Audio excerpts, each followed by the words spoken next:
আজ আমরা সবাই রাস্তায় নেমে পড়েছি। হ্যালো হাই সকলকে, welcome to my another blog. দেখো এখানে কিন্তু আমরা সবাই চেয়ার নিয়ে রাস্তার ধারে ধারে বসে পড়েছি আর ওয়েট করছি দলগুলো কখন আসবে।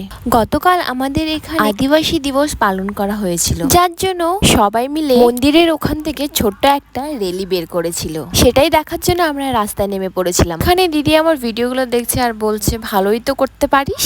এভাবে যখন বাড়ির মানুষ বলে তখন আমার আলাদাই গর্ব হয়। দিদির সাথে সাথে মাও দেখে নিল আজকে আমার ভিডিওগুলো। দিদি, মা আর চুটকিদের সাথে চলে আসলাম ঘুরতে ঘুরতে আমরা বাজারে কিছু বাজার করে নিই। বাজার করা কমপ্লিট হয়ে আমরা খেয়ে নিলাম কিছু চাউমিন, মোমো, তারপরে এখানে বরফ খেতে খেতে চলে আসলাম বাড়ি। আর এখন এখানে চলছে নাচ গাই। সন্ধ্যার স্ন্যাক্স, চা বিস্কুট খাওয়ার পর এখানে শুরু হয়ে গেছে কিন্তু ডান্স। মা আজ পুরো খুশি, কারণ অনেকদিন পর বাড়িটা ভরা ভরা লাগছে বলছিল।